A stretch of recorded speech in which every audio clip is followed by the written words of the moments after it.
All right. So back to, I'll let you keep on going back into this, but I mean, other than, you know, Vermont and DC and Columbia, better known as a swamp, Nikki Haley didn't do anything. So let's go over the numbers and kind of give. So, by the way, the delegate breakdown. Okay, the Republican Party to receive the nomination of the presidency of the United States, they only need 1,215 delegates. Okay, the Democrats need 1,968.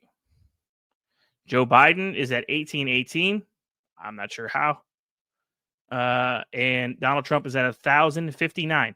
They're still going to reward some delegates here, but because they're still being vote tallied. I think Hawaii closes in about 3 minutes and 40 seconds here, or I'm sorry, 3 hours, and so that's the kind of the big one. I'm not sure if Hawaii goes with the Democrat or the Republicans or not, but just pull that up real fast here. Sorry to go through the weeds here. Yeah, the Democrats have the Hawaiian thing today. Okay, so back to Super Duper Tuesday and rubbing this in some more. So south of the swamp, closed first, okay, in Virginia, better known as the home of many, many swamp creatures. You still got me, Chris? No, say Northern Virginia. Yeah, Northern Virginia is home of the swamp creatures. The rest of Virginia is normal. It's Northern Virginia that unfortunately controls the state and where all the zombies live. Yeah, keeping the swamp creatures to the north. All right, so looking at the totals here, 436,704 votes to a grand spanking total of 241,637 for Haley. So even in the swampiest of swamp areas, which would have been Northern Virginia, I'm assuming that was her stronghold in the state, Trump still wins by close to 30 points. Now, the next state that was called on the timeline of greatness last night was the Tar Heel state. If you go by the timeline in which these states were called, it is by far some of the most hilarious it's amazing. And I'll explain later here as we get down to like states like Arkansas, Alabama, and Tennessee, which just blew me, hell, even Oklahoma. North Carolina still has about 2.5% of the vote out as of this time. And Donald Trump received 790,700 votes. And Nikki, should I give her a nickname? Are we done with that? Are we done with the nickname? We're done with that. All right. Well, okay. Yeah. Good old Haley, the Never Trumper, as she is now to be called, is 249,000 votes. Here's the crazy thing about that state. It was called 15 minutes after the damn polls closed. Chris, what is going on in your state, man? What is going on? Are you trying to steal the election from Haley? What are you trying to do over there? What are you going on? I think the people of North Carolina made their voices known how they feel about former South Carolina Governor Nikki Haley. I think the state of South Carolina told everybody else how they felt about Nikki Haley. Yes. All right. So, and here's the fun part, ladies and gentlemen. So, my home state of Texas, which has a grand total, by the way, North Carolina has 74 delegates, okay? 74. Texas has 161. And holy crap, we have a boatload of people living here. 1,800,700 people voted for Donald Trump in Texas. Still about almost half a million people voted for Nikki Haley. The margin of victory, ladies and gentlemen, in Texas was 60%. Which, by the way, that includes people that have moved from the West Coast, or better known as the Waste Coast of the country, and came over here and try to dilute and try to put your crappy politics into this state. Keep on trying. You ain't doing it. Okay? Keep on trying. Okay, and I'll also dive into this really quickly. Ted Cruz won by 81% for his primary. He's going against Colin Allred. It is no Beto O'Rourke, but I'll tell you right now, it's going to be a fun, good time. going to be a good time at Election Day, I tell you, in the great state of Texas. All right, the next one, which really made me laugh, and Chris, you'll probably get a kick out of this too, is Massachusetts, better known as the Massholes for short. You Massholes voted in Trump by 23 points. 339,000 people voted for Donald Trump in Massachusetts. I didn't even know there was that many Republicans up there.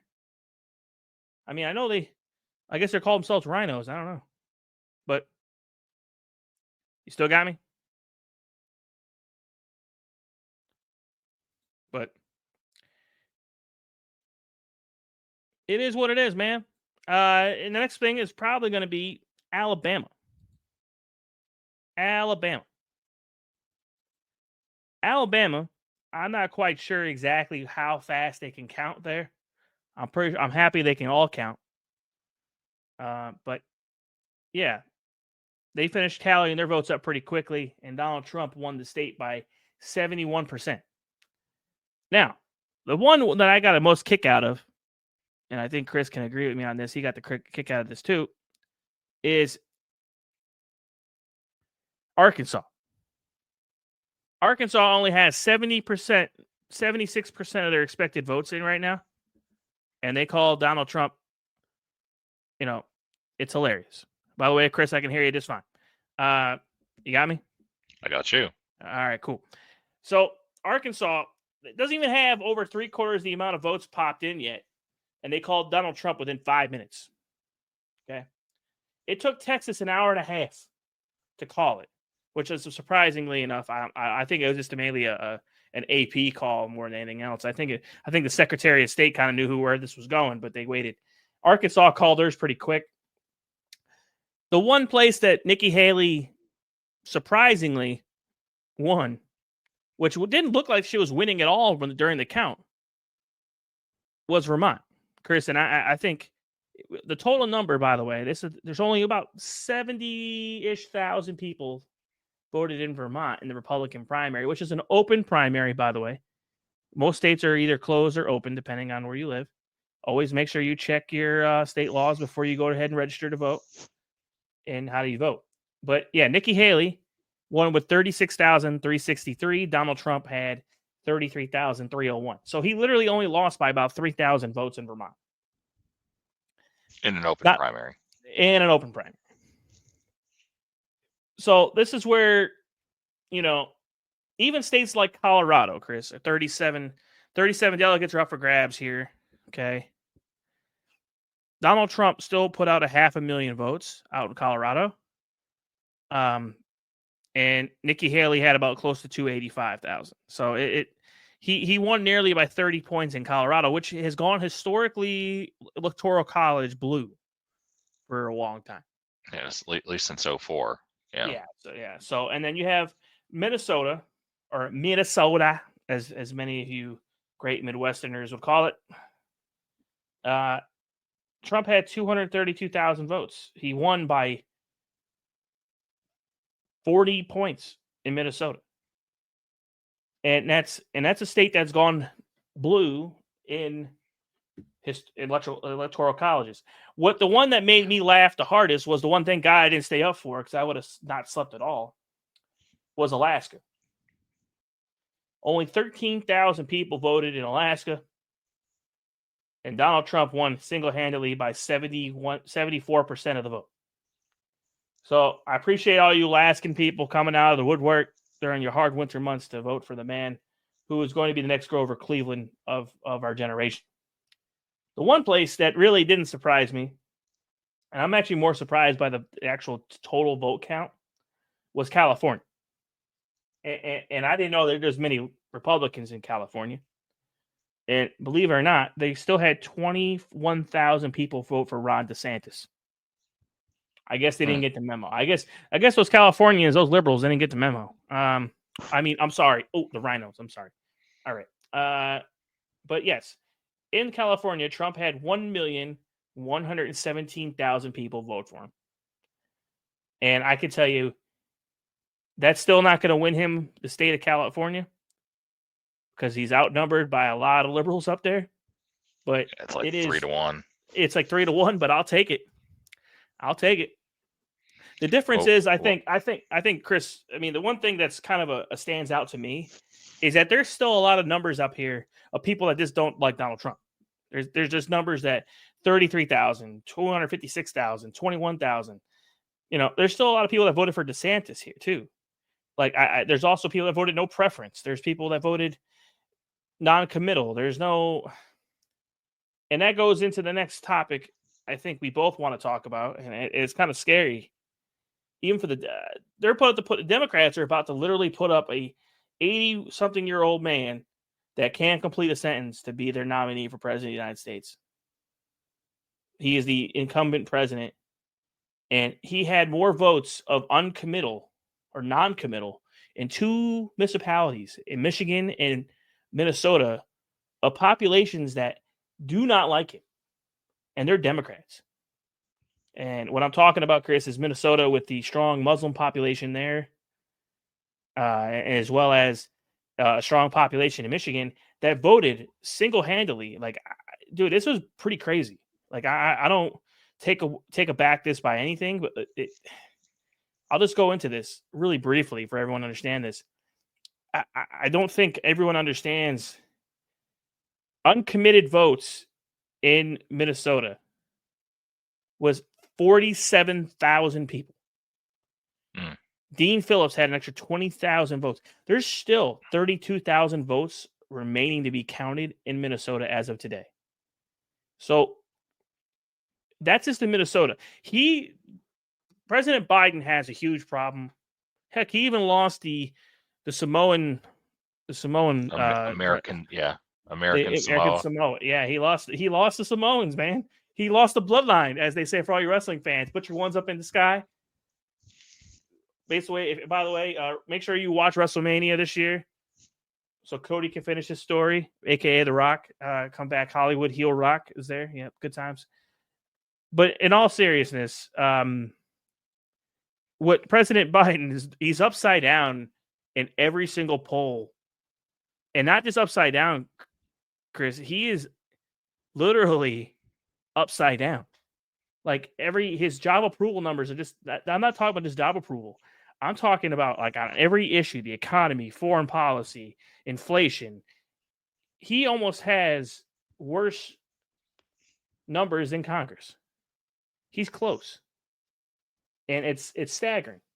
But by the way, the reason why I bring up the Democrats a little bit is because those 2 voting blocks, and I mean this sincerely, if those 2 voting blocks in Michigan and Minnesota don't come out and support him, he will lose those 2 states. If you look at the numbers, and this is why we're talking about this in a big picture, is, ladies and gentlemen, on Friday, the Republican National Committee will make a vote for the next chairwoman or chairperson of the party.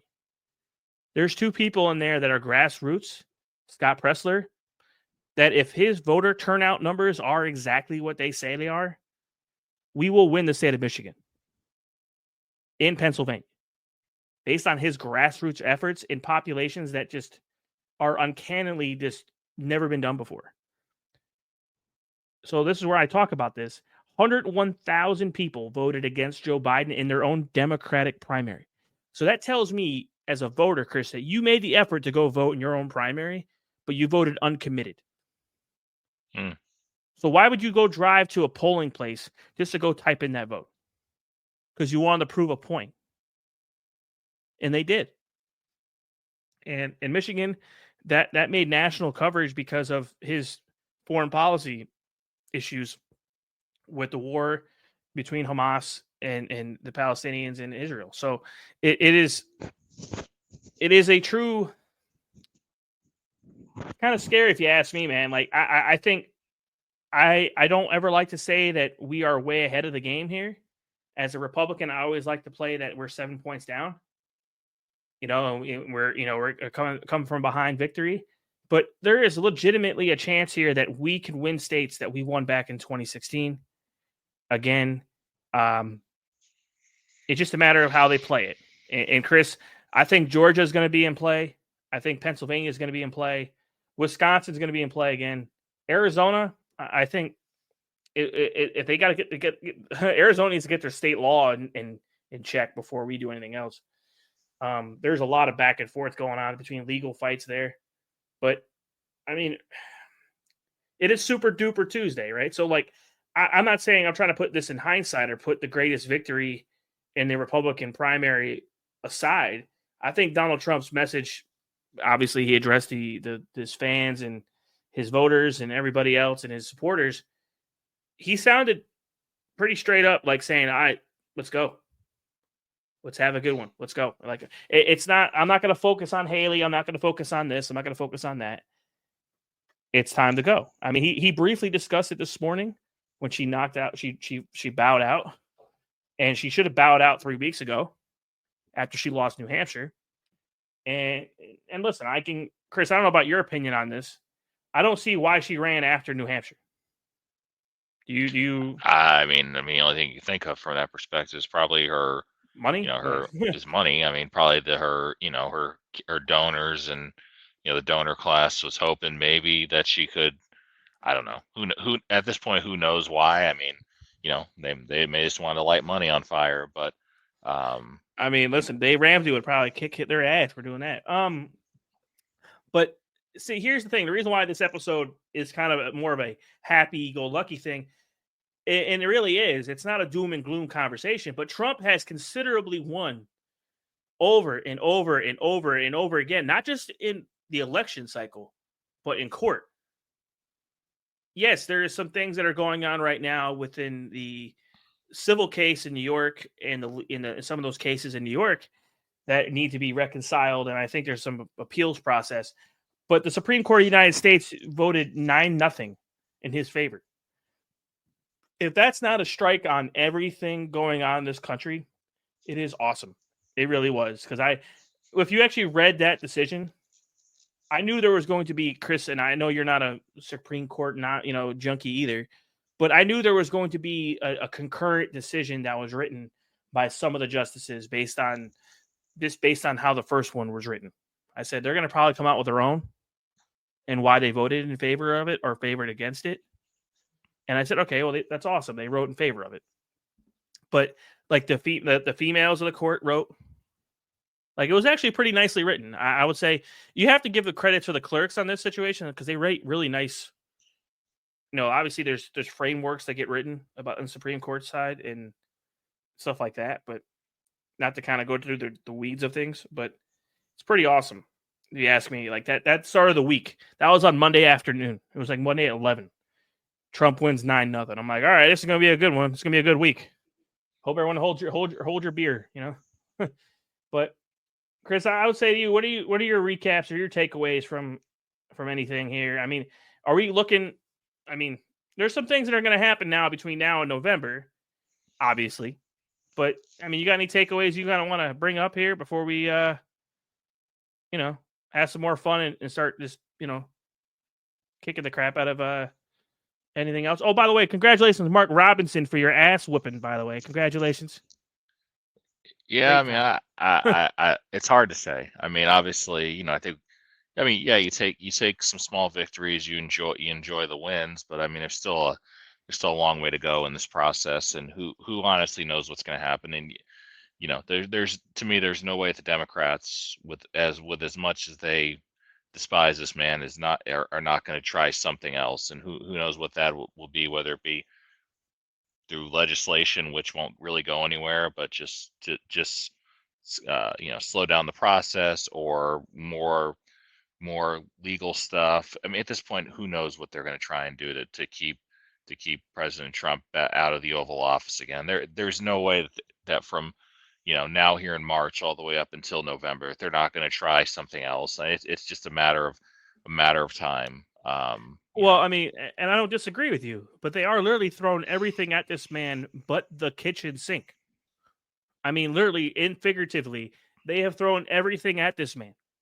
And so, by the way, also, at the day of this recording, they actually announced, I believe it was today, that the Supreme Court's actually going to hear the arguments for the immunity clauses, the presidential immunity situation, and his cases. And if the Supreme Court comes down in favor of the presidential immunity, which it's borderline that it may or may not come that way.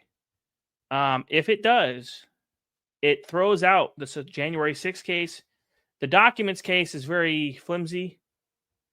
It's kind of iffy, but still, he has the case there. The New York case is the flimsiest of cases, and that's supposed to start, I think, in March or in April or something along that. Let me tell you something. What's really staggering to me is that New York, Alvin Bragg just brought Wiseman back in, who is the accountant for the Trump organization, again on charges.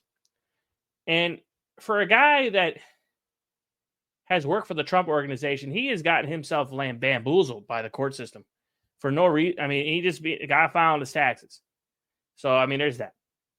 But because he worked for Trump. I mean, and you can and they thought they could turn him over. They thought they can turn him against him. And in reality, what's going to happen, Chris, is as soon as Trump takes office again, he's going to pardon him. You and I both know that's going to happen. As soon as these guys, Roger Stone, all these guys that have gotten charged for, okay, let's talk about it. Navarro, who just got, his, what do you call that? The charges against him for, what is it? So the subpoena for Congress, he declined. Yeah. Steve Bannon, all these guys, as soon as he gets office, he's going to be like, all right, let's just hurry up and get this shit over with. Like, it's over with. And that's just me personally. What the crazy thing is, man, is what does the RNC do to get the margin back that we lost in 2020?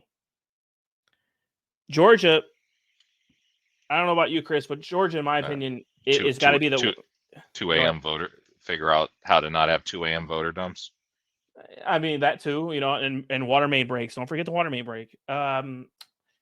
But figure out Pennsylvania, figure out Wisconsin, figure out Michigan. I think right now, the way the polling data has come across, and I think I will tell every single one of you that's listening or watching on YouTube or however you want to enjoy this podcast, is go pick up interactive polls on Twitter or X or whatever you want to call it, and read through the polling data. It's not just one side or the other that's reporting some of this data points. It's a lot of widespread polls that are seeing Trump up on issues on different states and different things. Now, do you believe in every single poll that's ever come out? No. Polls are polls. You have to remember something. People that answer polls are willing to divulge that information. A lot of people in this country don't. And they still believe the same. So, very interesting. Like I said, I'll be very interested to see what the RNC does this Friday when they have their vote. Ronna McDaniel is going to be gone.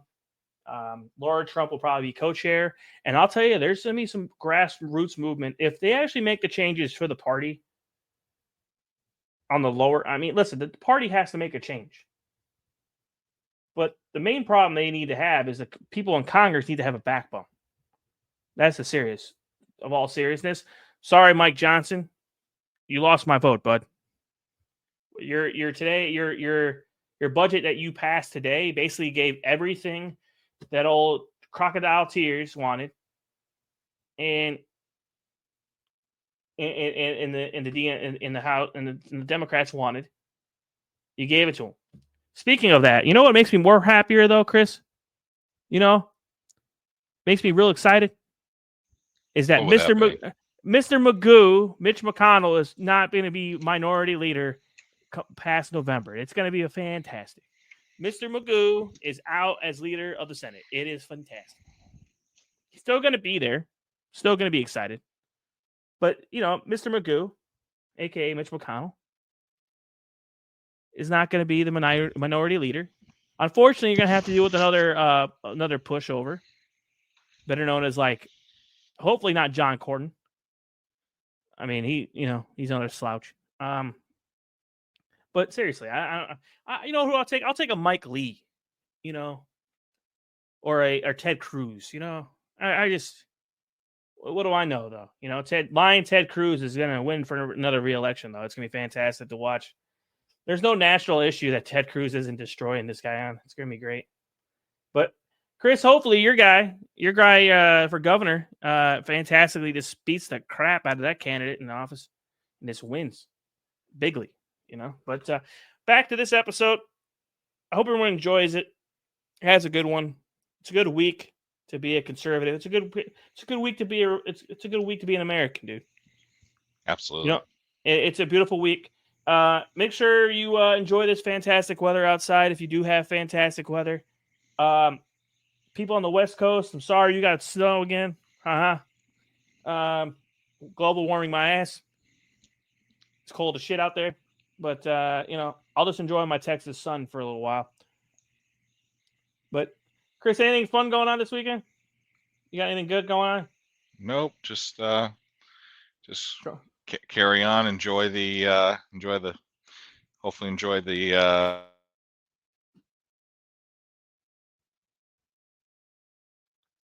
Yeah, I tell you, so whoever's calling you to stop calling you. Oh man.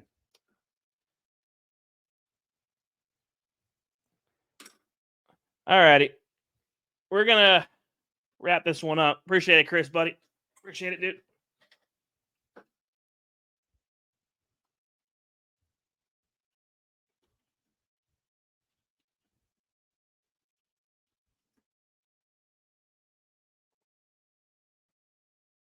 You got me?